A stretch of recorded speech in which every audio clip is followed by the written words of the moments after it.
What I wish I knew before pursuing a career on social media as a content creator. Hello and welcome to the Couch Chronicles. No, I'm just kidding. I'm not going to have a goofy name with something like that. But I did decide to film here instead of my office upstairs because it just felt cozier. Even though I love being in my office, every once in a while I just want to sit on the couch, turn on a show on Netflix or something and just work during my boss's nap time. And today, I thought you and I could just have a really casual chit chat and I could share with you what I wish I knew before pursuing a career on social media as a content creator. These are truly things that I wish I would have known from the beginning, but you really can't find out until you go through it. But I'm also of the opinion if I can avoid silly mistakes because somebody else has gone through it and learned before me, like why not take advantage of that information? So that is what I want this short and sweet little video to be for you. I just have a couple of points. We're going to talk about equipment. We're going to talk about your niche. We're going to talk about money. We're going to talk about all of it. So without further ado, let's get into the video.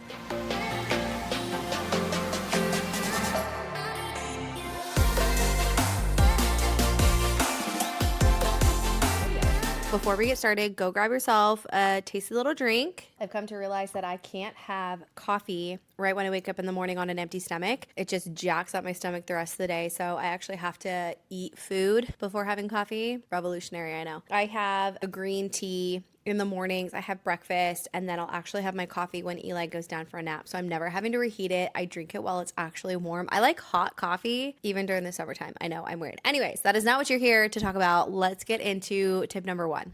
First and foremost, when you're just getting started, or maybe you've actually been in this industry for a while and you're spinning your wheels, you feel like you're not actually gaining any momentum, this is still going to be applicable to you. And some of these things you might actually already know, but just in case, might be a good refresher. Maybe it's something that you thought was true and actually is not. So it really is for whatever season of entrepreneurship with content creation that you might be in. And the first thing is you do not need fancy equipment. What you do need is high quality video. So for instance, right now I'm recording on a DJI digital camera. Do you need this $700 camera to create content for Instagram? Absolutely not. Is it nice to have? Yeah, it's kind of fun. But the majority of the time I only use this camera when I'm recording content for YouTube. I actually did record a video and tested it out to see how well it would do on Instagram. I'm going to test it out a couple of times, but truthfully, it is so much easier to just use my phone. If you are a geeky gadget techie like myself, I love a good gadget. I love having the best of the best. A lot of times I will invest in getting the new phone. I will trade this in, get a new one. And I know that's not everybody's situation. That's not everybody's story. That was not mine when I first got started,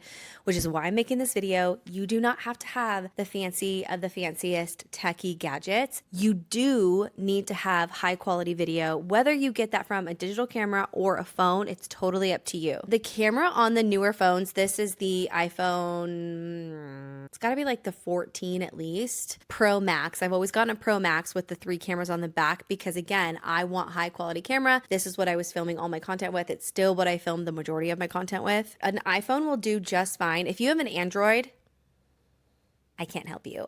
You might have to go to Google or good old ChatGPT and ask how to take the best video or photos, which I know that Androids have really great cameras on their phone. So I know that you're not like out of luck if you have an Android. I just don't know anything about them. Now, if you have an iPhone, I'm going to go ahead and put the settings that you should do here on the screen. I'll also put them in the description box below of how you can adjust your settings to have the most beautiful video and photo. You're seriously going to feel like you have a professional camera. It's so good.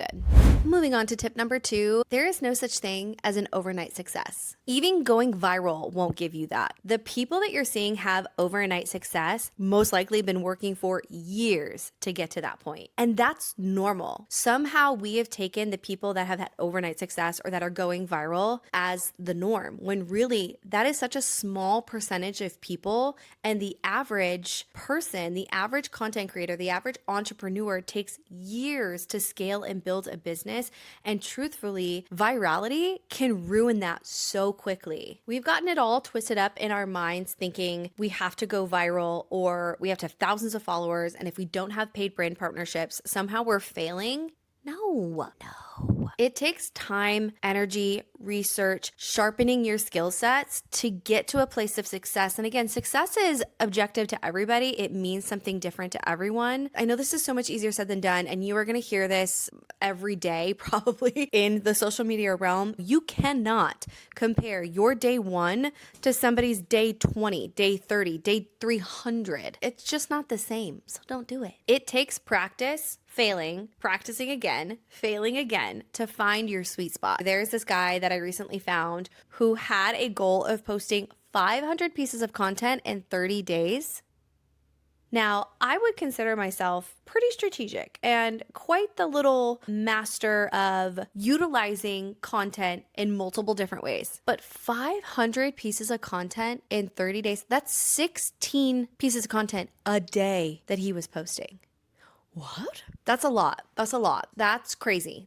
No, don't do that. And the reason I say don't do that is he was primed, prepped, and ready to execute that kind of challenge for himself. He didn't just willy-nilly post 500 videos, 500 posts, whatever they were. He didn't just willy-nilly do that. He had a strategy established before he did that. He grew to 100,000 followers, not only on Instagram, but also on TikTok. Wild. But here's the thing. Again, he actually made a video about how content creators don't talk about what they actually sacrifice in order to meet success. And this is where he talks about, I just posted 500 videos in 30 days, and you might think that's crazy, and yes, it is, but you don't see everything that I'm sacrificing to make it happen. He then said his house was a mess. He was not fueling and feeding his body with good, nourishing food. He wasn't working out. He wasn't sleeping well. He wasn't sleeping long. Like, his self-care rituals that he would love to do went out the window to make more time for creating content. Now, obviously, this is an extreme. This is a extreme example, but this just paints a picture that he had to sacrifice things in order to do the thing that he wanted to do. It just goes to show you might have to sacrifice some things. You might have to give up time doing some other projects or passions or hobbies in order to pursue content creation on social media. And that's just for a season. It should not be like that all the time, but this is what he was willing to do to make it happen. And yes, he blew up in 30 days, but there were years before that in order to make it happen. You have to be willing to show up every single day, to be working hard, and it be slow moving. I know.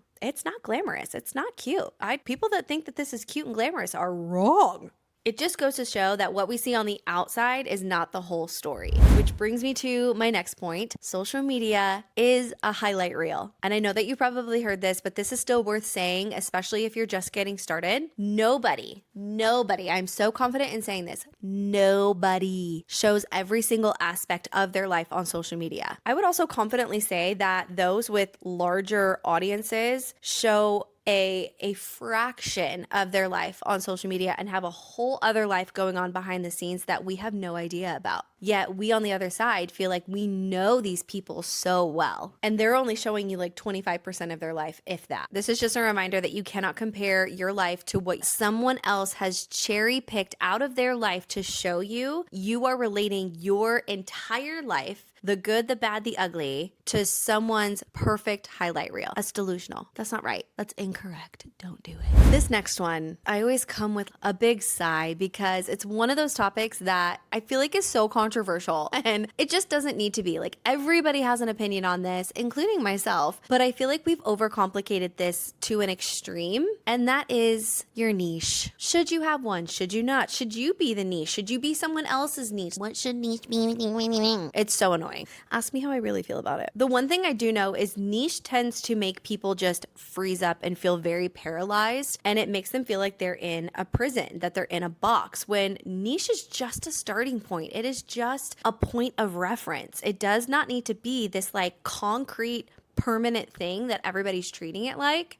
No, it's not that dramatic. It is not that deep. You can change your niche at any time. I think I've changed my niche like 4 or 5 times. And if you've been following along with me on social media, you know that I recently started a brand new account, leaving my old account with 114,000 followers behind. And believe it or not, it actually has nothing to do with changing my niche and my audience not following along. I actually did record a video going really in depth on that whole entire journey, why I decided to do it, how I did it, and if you should do it too. to in a previous video. So if you're interested, you can check that video out. I feel like people are afraid to say this, and this is where I'm going to get real comfy. And this is you and me chit-chatting, okay? This is two besties just having a conversation about social media and about business and about the world and the state of the world, okay? I feel like people are afraid to say this because it sounds really vain and it does not sound nice. And truthfully, it doesn't, but it is what it is. It's one of those know the rules, play by the rules, play to win, but also be yourself when you play to win. You know what I mean? Like, you can know the rules of the game and you play by the rules, but you still stay true to yourself. That's the version that I want us to do. It's this whole idea about making yourself the niche. Like, you are the niche. I could not disagree with that statement more. In order to make yourself the niche and be successful at it and build a whole brand behind it, especially if you're just getting started from zero, or even if you've been in this game for a while and you've been talking about one topic or one niche or whatever, and you're like, okay, I'm going to make myself the niche. Here's what you need to consider that I feel like people are afraid to say because, again, they think it sounds mean, but I'm not afraid to say it because I just see it for what it is. And I decide, okay, I'm going to take that information, log it, and figure out how to make it work for me. Problem solving. In order to make yourself the niche, you either need to have a out of the norm, unique storyline perspective experience that people are like, whoa, you don't see that every day. In 2020, I remember a really unique thing that started to come out and was very popular on social media was the idea of living in a van and traveling cross country. And people were having like decked out vans and buses. And I think to a degree, it still is really unique. So people would naturally want to follow along on that journey. Once upon a time, I used to work on cruise ships as one of the singers in the production cast. And that in itself was a unique point of view that people were interested in. And it naturally was something people wanted to follow. The other thing that I see a lot is having a very unique look about you. And this kind of goes into the pretty privilege that people do talk about of just being really good looking. And while that's true, you can also be really good looking and really boring to watch on content. You can also be not good looking to the world standards. Everybody's beautiful because we're all made in the image of God, so there. But according to the world that we live in, if you're not like pretty according to whatever standard, it doesn't mean you're not going to do well on social media either. Just because you're pretty, just because you're ugly, just because whatever, doesn't mean you can't be successful on social media. What it does mean is you have to know how to connect with people and have your content do that. So again, you could be beautiful, not beautiful, crazy looking, normal looking, whatever looking. And if you don't know how to connect with people, it's not gonna, no. But again, if you have that unique perspective or that unique look about you, or maybe just that it factor, you know how some people just are like, I don't know what it is about them, they just have that it factor. There are people that exist like that are just doing great in the world. And you're like, good for you, I'm so happy right now. It exists. Those people exist. And sometimes they grow really fast on social media and just do so well. And listen, that's fine. We can be happy for them. We can also be successful too. Us average, everyday stay-at-home mamas, or maybe you're not a stay-at-home mom. Maybe you're just, again, an average, everyday gal wanting to be on social media. You can do it too, which means we got to take a different approach. We got to problem solve and we got to get a little strategic. Just know that I've also seen massive accounts with big followings that have zero influence, that are not able to sell a thing. Heaps of followers and no sales. Don't want that. I would much rather have a smaller audience and be selling like hotcakes than having that old account that I had of 114,000 followers where I was struggling to get visible by my own following and therefore my sales were plummeting. And I personally didn't have an issue with selling before, but due to a couple of events that happened, that poor account just went in the toilet and never came back, which you probably wouldn't want it to come back after going in the toilet. That's a really bad metaphor. I'm going to take that back. So when it comes to your niche, when you're getting started, or if you're wanting to rebrand and restart and just refresh, know that storytelling right now is king. It is top tier, top priority. People want to be taken on a journey of some kind. They want to feel connected, whether that's through laughter, entertainment, relatability, or maybe it's pulling on our heartstrings to just make us feel like, oh, I feel for you. We want that. We want that kind of connection in our content. It doesn't need to be deep all the time. It does need to connect in some shape, way, or form. This is going to take practice. This is going to take research. This is going to take testing, which then also takes time. You see where I'm going with this? Like, it takes time and effort and energy. It's okay if it takes you a little while. It takes all of us a little while. We're all in this boat together. We're all in this together.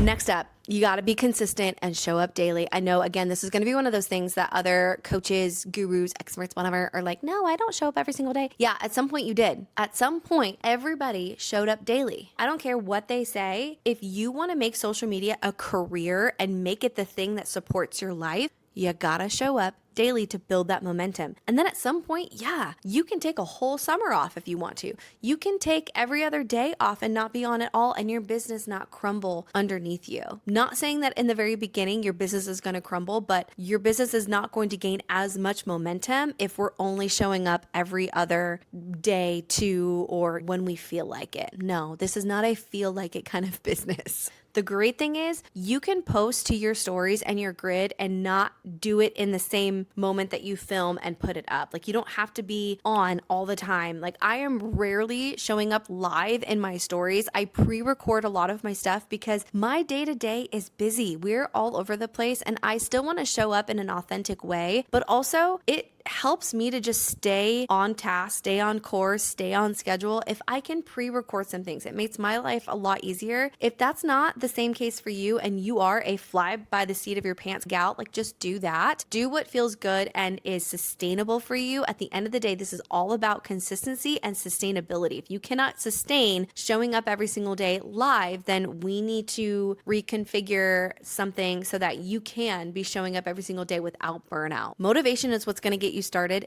Discipline is what keeps you moving forward. So let's go. Show up every single day. Funny enough, 50% of social media growth actually takes place off of social media. That includes strategizing, conceptualizing, filming, editing, copywriting, etc. Get yourself a routine and a system that helps you to execute those things a lot faster and reduces the potential of burnout. Being a stay-at-home mom myself, I have a lot of other responsibilities outside of this business of social media and content creation. I'm a homemaker, cook, cleaner, teacher, chauffeur, wife, mama, worship leader. Like, I have a lot of different hats that I wear, and that's outside of my life and business. In my business, I'm the marketing, the strategist, the advertiser, the filmer, the editor, the front of camera, back of camera. Like, I'm all the things in my business on top of all the things I do outside of my business. It's a lot. But an invaluable tool that is my business bestie is ChatGPT. He is the employee of the month every month. He's my therapist. He's my nutritionist. He's my nurse. He's like everything. And one of the number one questions that I get is, when I actually do get a minute for my business, what the heck do I do? And that's where Mandy GPT comes in. I've actually created a plug and play custom chat GPT that will help you set up your routine, your tasks that you should do on the days that you have 2 minutes or 2 hours, whatever it is, depending on your goals, depending on the platforms that you're on, depending on what you're selling, what you're wanting to sell, what you're wanting to get set up. This is exactly what this plug and play will do for you. It'll help you get organized. It'll tell you your IPAs, which are your income producing activities that you should do on a daily basis, weekly, monthly, yearly, everything. If you want to learn how I post twice a day on Instagram, once on TikTok, Pinterest, and YouTube Shorts, one long form video on YouTube, and 3 emails per week, you're going to want to grab this plug and play Mandy GPT. It is my year's worth of work, insight, expertise, knowledge, failures, and successes all wrapped up into this prompt, into this plug and play. And truthfully, you can plug it into any AI system. I know that there's Google Gemini, there's ChatGPT, there is Twitter X Grok, I think is what it's called. It's a weird name. Anyways, if you're wanting to grab it, the link is in the description box below.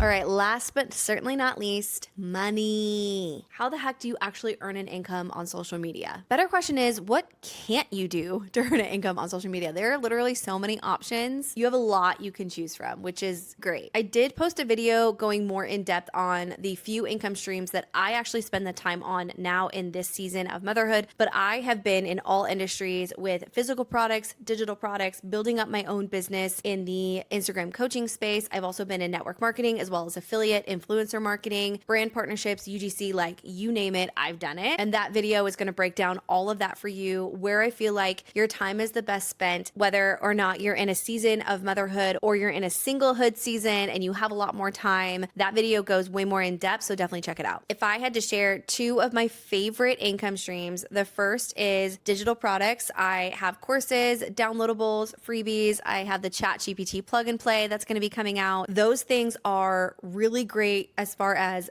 building it once and then selling it over and over. The profit margin on that, the amount of money that you can make on that for a one-time investment of your time and energy is really substantial. So that's definitely something to look into. You do need to be on the techie side to draft, conceptualize, put it together, which ChatGPT can come in handy for that. And then putting it all together in a nice PDF with Canva takes a little bit of your time, but really is worth it. And then the other one is actually selling a physical product in the wellness space with supplements. I have protein and greens and daily vitamins that I love to take personally, and that's what I share now a lot on my social media. I'm on this wellness journey, not because I have a passion for health and wellness. It's actually one of my most insecure categories of my life. I have a really hard time with it. What health and wellness will provide for me, confidence in my body, feeling good in my clothes. The biggest thing for me in this season is wanting to get pregnant again and seeing that pregnancy to full term. I actually delivered my son 9 weeks early and it was very unexpected. I had preeclampsia. So I just want to do everything for my body to avoid a second bout with that. May or may not be avoidable, but you never know if you don't try. So I don't have a passion for health and wellness, but I do have a passion for what health and wellness can provide, which is why I now share those products because I've been using them for a long time. But on the business side of it, it makes so much sense to sell a product where your customer returns on a monthly basis versus I used to share makeup and beauty, hair care, skincare, all of that, which is super fun, but it does not yield the best return rate for orders from your customers. You have to get a lot of new people on a regular basis to make a substantial amount of money with versus when you build with something that is a 30-day consumable, something that people have to come back for on a 30-day basis, you know that you're going to have those reorders every single month. So even if you're building super slow, I say, if you're building by one new customer a week, and that's 4 new customers per month, by the end of the year, you're going to have dozens of reorders alone versus having to get new people all the time. So business-wise, it just made sense for me to dive into that kind of business. The company is called Arbonne. It is in network marketing, and it's been an amazing business model, and it requires less of me and my time and energy than previous businesses have before. So it allows more passive income as well as the digital products. Both of those have become more passive, which is ultimately what I want with my time as a stay-at-home mom. Okay, that's it for me. Those are all of my pointers for what I wish I knew before jumping into a career on social media as a content creator. Just know that this industry is no joke.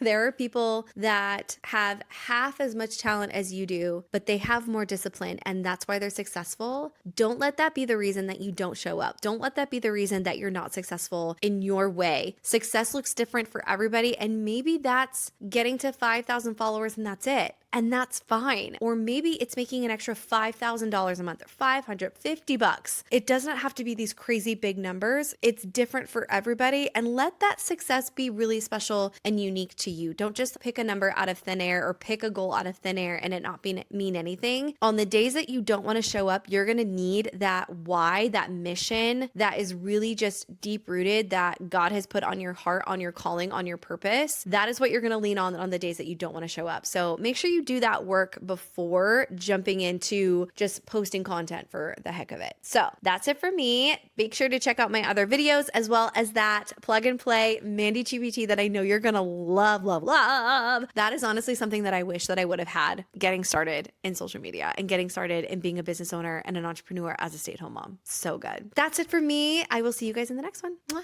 Bye.